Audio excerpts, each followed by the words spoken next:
Okay, so here's a story, of course, about the video that I promised you guys about my prequel collection. And this things that, I don't have anymore and what happened to them and how those things actually would have been financially good for me, if not saved my life if I still had them. And this is about the third time I've done this video, so I'm going to go ahead and do it. This is going to be in categories. So, the first category, which is stickers. And I used to collect a bunch of stickers. Now, the things I'm about to name, that I collected, I kept in a turquoise notebook binder. These were the days where, you could actually fit a lot in them. Like, regardless it was like big, medium, or small. And this one was a good size, so it kept a lot. And this is during the mid-early 90s. Now, I was born in 1990. I'm 28, so that should give you a good time range. And then you had the early 2000s, from 2000 to 2004, along with this collection. So, I just want to lay that out there. Now, the stickers that I used to collect, a lot of them were holographic. And when you used to collect a lot of the holographic cards, then you would... you were doing it pretty much, balling, I guess is the word. And the cards that, holographic that, I personally collected were Dragon Ball Z, holographic stickers, Batman stickers. Now, there weren't that very many Batman stickers then, like there are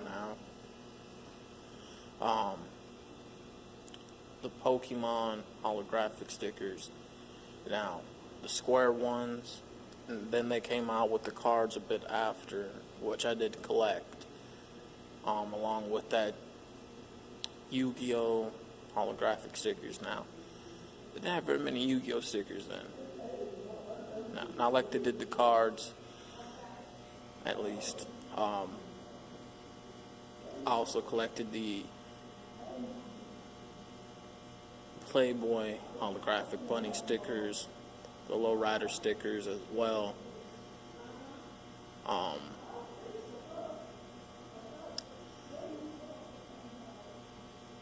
think there were some Star Wars stickers, if I remember correctly. I want to say there was, but I want to say they weren't. I do know that small soldier stickers I did collect.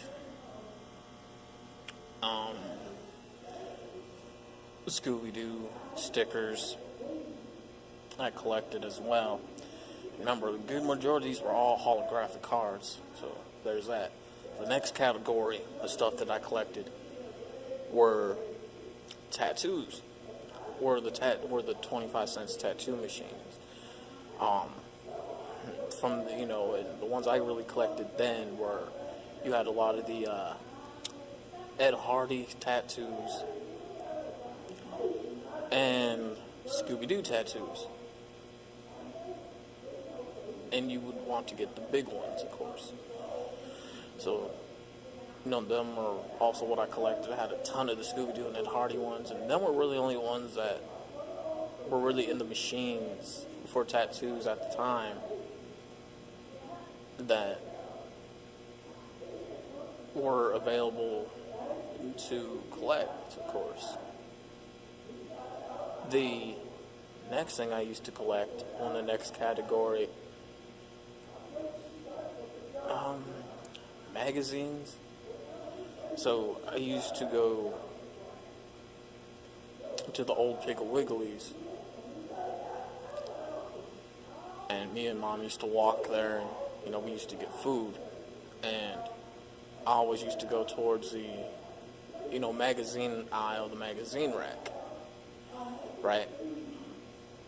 And when I done that, I would always buy the Dragon Ball magazines, and at the time, during the 90s, that was really a big thing, and you were balling when you had them. You were balling if you had one, and then they kind of wanted to try to sell those at the school book fair, but they did that once, and that was like a disaster because people went stupid over it, and they were a bit expensive, but I managed to get 2 of them, and everybody, wanted to see mine or try to take it, so, Mom brought them home with her. Which goes into the next category, which is posters now. In those magazines, I used to keep a lot of the Dragon Ball Z posters, right? So I used to get them laminated, have them hang up on my wall, of course, and put away and folded up, that were kept in this binder. Yeah, you can fold up things that are laminated, and it will still keep its, poser or posture of the poster, still keep it in good condition. Now, laminated paper, it may get a crease, but it won't tear or break or wrinkle, so when you fold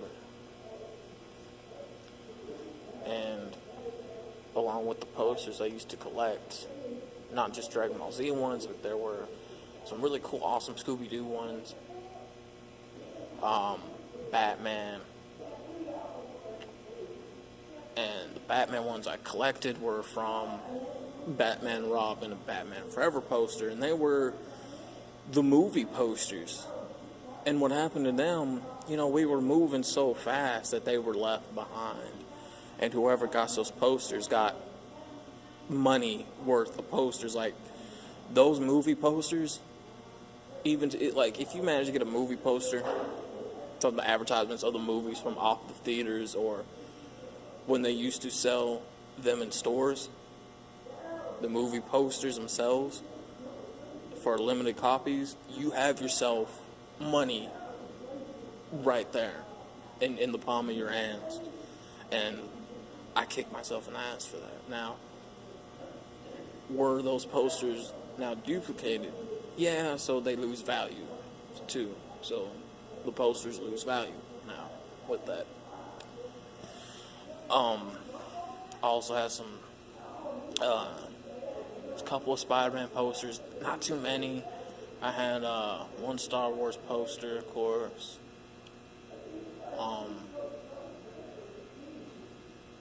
But with those posters, I kept, and actually, I put them away.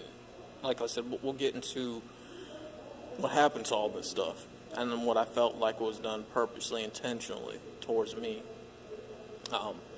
Other posters were one posters I'm about to name that I really do still have were the Tennessee Titans posters that they used to put into in the newspaper at the time when they first began, when they were good. And I actually have a VHS tape when they first went to the Super Bowl. So, yeah. When I get a VCR player, I'll actually play that for you guys, some clips for it, and react. Now, I'm not a sports fan by any means, but I'm glad I did keep the footage of that Super Bowl play. Now, my collection would have been full complete, but one of them got messed up. So, yeah. So, from there, the next category would be games. Now, I didn't have very many PS1 games back and then, but I used to collect, for some reason, I used to have things like video game booklets. I used to collect a lot of those, actually. Matter of fact, I used to keep, a lot of them, though. Yeah, I used to collect and keep quite a few of those from the PS1 days, from the Sega days, and the early days of the PS2.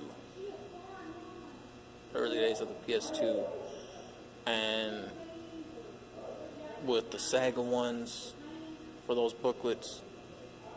And I still have my Sega games. I still got the cases that came with, but not the booklets. PS1 booklets I used to keep. Star Wars 1 at least, Dexter's Laboratory, and then some of the PS2 booklets in the early years. Then the next category would be games. Now I had I want to say 4 PS1 games that I kept in that binder. Dexter's Laboratory game, Star Wars Episode 1, I believe, 2 PS1 demos, games with a lot of games on them, and then X-Men Children of the Atom. I used to keep in those binders because they were like really great, awesome games. From there, we get into consoles, and now I know these consoles, I can still get, but the earlier releases of them, people are gonna want to have their money's worth. So I still got my Sega that's put away. The big first PS1 that came out, then the medium size, then the smaller size, and then the fat PS4, the fat PS2 console I had.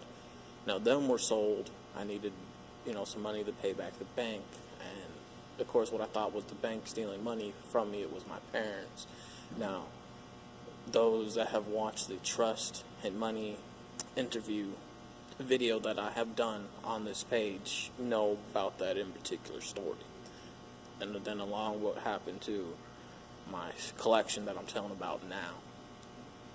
Next, I had like these knockoff controllers for the PS1 that my brother-in-law gave me, and those were sold too, but a lot of those knockoff controllers had different cool designs on them, and they were just shaped different, and now, those are worth money. So I was tricked into, selling those. I wouldn't want to say tricked, I want to say my arm was twisted, actually. And I use that figuratively in a figure of speech, saying that. From there were some figures, of course. Now, the figures that I kept and collected, like, people made sure in my childhood that I had at least a childhood here and there, and that I had something.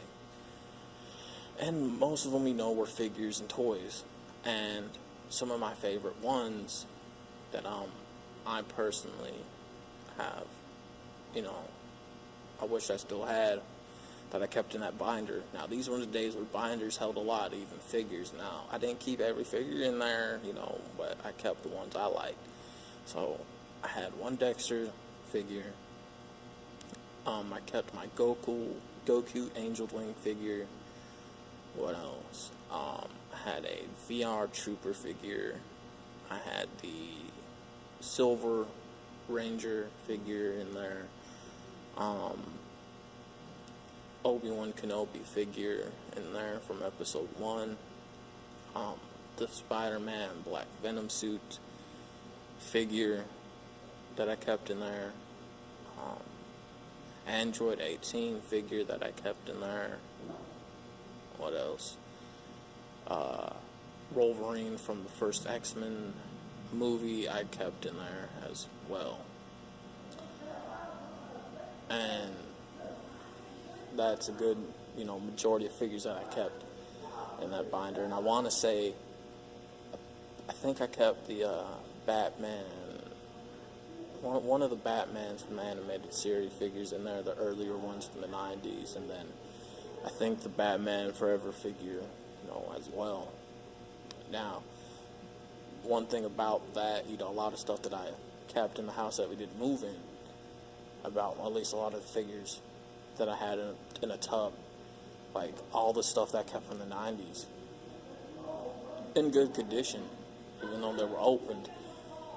And the story that I shared in the Trust and Money interview, and those that seen it know about the part that said when I came home one day, there was a garage sale going on at my house, and a lot of my stuff was sold.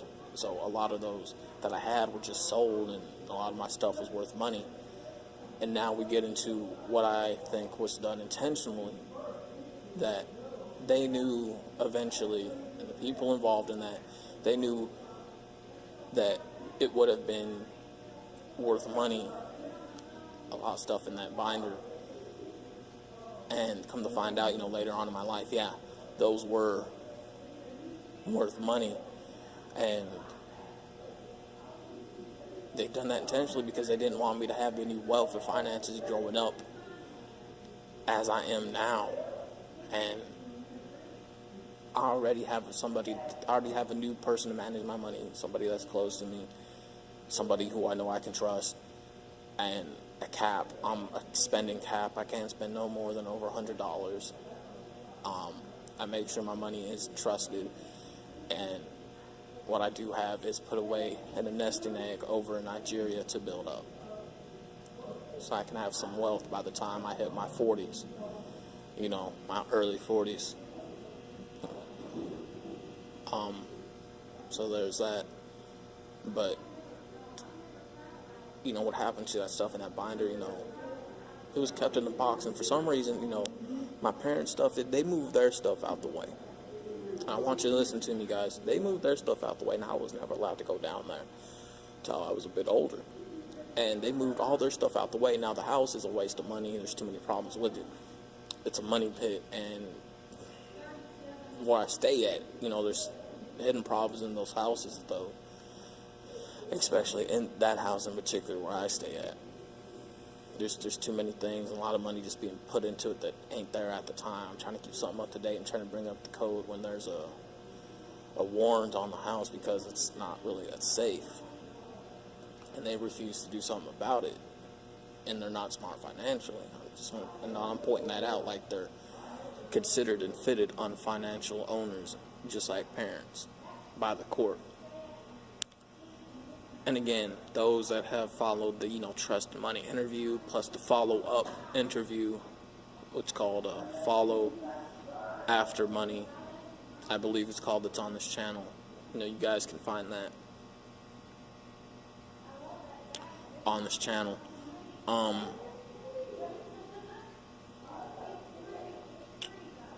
Those that know, after, everything and stuff like that, but,